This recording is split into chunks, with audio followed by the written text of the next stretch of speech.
January 1942. Derby House, Liverpool, England. Western approaches command. Britain is losing the Atlantic. In 1941 alone, German U-boats sink 1,299 Allied merchant vessels. The country imports 70% of its food and 95% of its fuel. Every ton of it arrives by sea. Admiral Dönitz's Wolfpacks are not simply sinking ships. They are sinking Britain's ability to continue fighting. At the current rate of loss, Churchill's planners calculate the country cannot sustain the war beyond 1943. The Royal Navy has a response. Convoy. Group the merchant ships together. Surround them with escort vessels. Make the U-boats work harder for every kill. It is not working. Through the summer of 1942, U-boats are hitting as many as 146 Allied ships in a single month. Escort commanders are following Doctrine. Lookouts are watching. Depth charges are being dropped. And yet the merchant ships keep dying, often inside convoys that should have been protected. The Navy knows the attacks happen at night. They know the submarines submerge before escorts can respond. What they do not know is something more fundamental. They do not know where the U-boats are firing from. The institutional answer to the U-boat problem in 1942 pointed outward, away from the convoy, toward the ocean perimeter. Since the First World War, Royal Navy doctrine held that submarines attacked from outside a convoy's edges. They would approach submerged, identify a target through a periscope, fire from distance, and withdraw. Everything about British anti-submarine procedure was built around this assumption. Escort ships patrolled the flanks. Sonar operators listened outward. When an attack occurred, the standard response was to fan out, spread the escorts away from the convoy in the direction the torpedo had come from, drop depth charges, and sweep back. It was logical. It was coherent. And in 1942, it was consistently failing.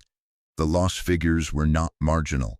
Between January and November 1942, U-boats sank more than 1,000 Allied vessels in the Atlantic theater.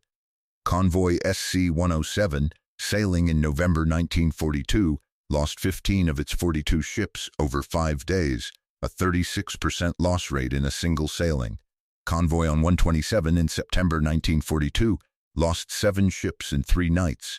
The escorts performed their doctrine correctly. The doctrine was wrong. Commander Roger Winn, who ran the Admiralty's submarine tracking room in London, was one of the sharpest analytical minds in British naval intelligence. He tracked U-boat positions through radio direction finding, dead reckoning, and, when available, decrypted Enigma traffic. Winn understood the scale of the problem better than almost anyone. His conclusion, shared by the Admiralty's senior staff, was that the solution lay in faster intelligence, break the ciphers quicker, route convoys around the Wolfpacks, deny the submarines contact entirely. Meanwhile, Admiral Sir Max Horton, who took command of Western approaches in November 1942, was a decorated veteran submariner from the First World War. He was respected, experienced, and openly skeptical that any exercise conducted on a floor in Liverpool could tell him something the sea had not. When first presented with the wargaming unit operating at Derby House, Horton considered it a diversion from real operational work. He was not being irrational. He was applying a lifetime of experience to a problem that required something his experience had not yet encountered. What nobody in the institutional structure had yet done was stand directly above an accurate reconstruction of an attack and watch it happen from the beginning. Captain Gilbert Roberts arrived at Derby House in January 1942 with orders from Churchill himself: find out what is happening and sink the U-boats. Roberts was a Royal Navy officer who had been placed on shore duty while recovering from tuberculosis. He was not a current fleet commander. He was, in the Navy's internal accounting, a convalescent. What he had was a method. Roberts established the Western Approaches Tactical Unit, WATU, on the top floor of Derby House. His staff was drawn almost entirely From the Women's Royal Naval Service, the Wrens. Most had never served at sea. Some were recent school leavers. Several were still teenagers. One of them was Janet Okell. Okell joined WATU as a tactical analyst and wargaming specialist. She had trained in mathematics and had the specific habit of mind, common among the Wrens Roberts selected, of treating a tactical problem as a spatial and statistical one rather than an intuitive one. She did not bring combat experience. She brought something the escort commanders lacked. She had no prior doctrine to protect. The floor of the WATU game room was covered in linoleum. Roberts and his team drew convoy formations on it in chalk, placed wooden ship models in their correct positions, and reenacted actual battles from the official records, movement by movement, 2-minute intervals, at a simulated 10 knots. Jean Laidlaw, 21 years old, was responsible for statistical analysis. She tracked outcomes, logged variables, and over dozens of replays began to identify what the official reports alone could not show. The chalk and the models were not decoration. They were the instrument. The discovery came from a single anomaly in a reconstructed battle. In late 1941, convoy HG-76 had been attacked with heavy losses. Roberts and his team laid out the entire engagement on the game floor. 48 ships in 12 columns. The tracks of 3 confirmed U-boats plotted against the escort positions from the official record. Roberts began moving the convoy forward in 2-minute steps, exactly replicating the documented action. Then he stopped. If the U-boats were firing from outside the convoy perimeter, as Doctrine assumed, it was geometrically impossible for Msanavore, positioned near the center of the formation, to have been hit. The torpedo track didn't work from the outside. The angles didn't fit. Roberts called the flag officer submarines in London. Admiral Sir Max Horton himself answered. Roberts asked him a direct question. In the last war, would you ever have entered the columns of a convoy to fire a torpedo? Horton's answer was immediate, of course. It is the only way of pressing home an attack. Roberts reset the game.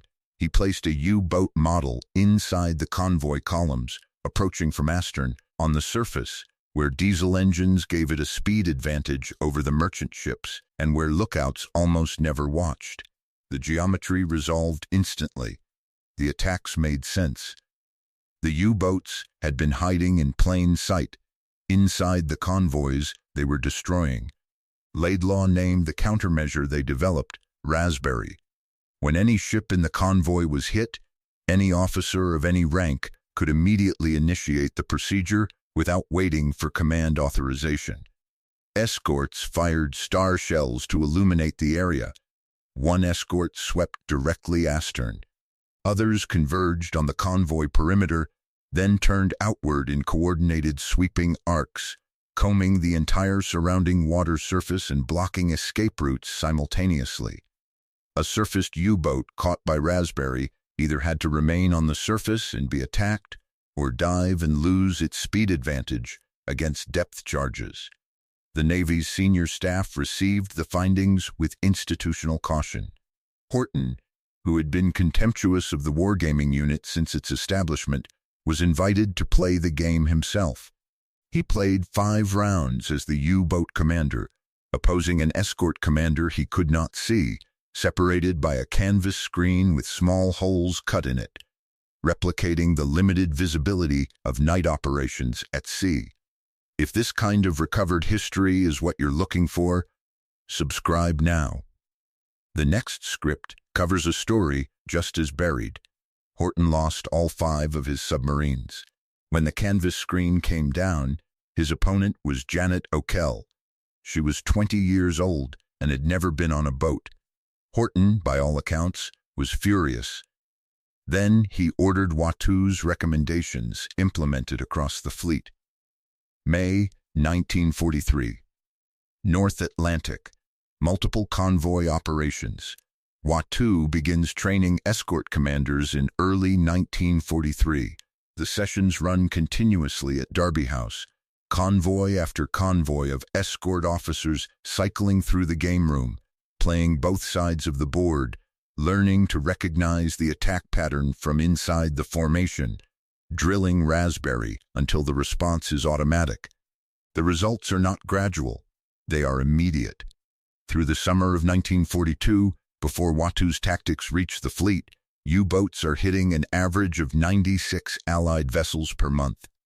By March 1943, following initial implementation, that figure begins to fall. By May 1943, the number of ships sunk drops to 49. By June, it reaches 27.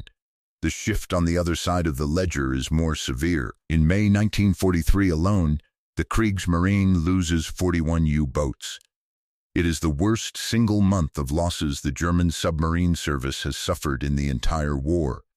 Dönitz calls it Schwarzer Mai, Black May. On May 24, 1943, he issues the order that ends large-scale Wolfpack operations in the North Atlantic. He withdraws his submarines. The battle that Churchill had called the dominating factor of the whole war is, in operational terms, over.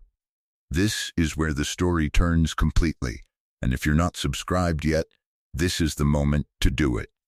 The human cost on the German side was not abstract. Over the course of the war, 28,000 of the 40,000 men who served in the U-boat arm did not return. May 1943 was the month that rate became unsustainable, even by Dönitz's own calculation.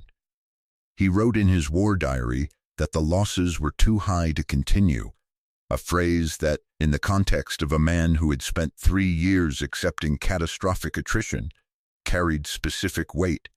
On the Allied side, the merchant mariners who had been dying in the Atlantic since 1939, men whose service branch had the highest casualty rate of any in the British Armed Forces, continued sailing.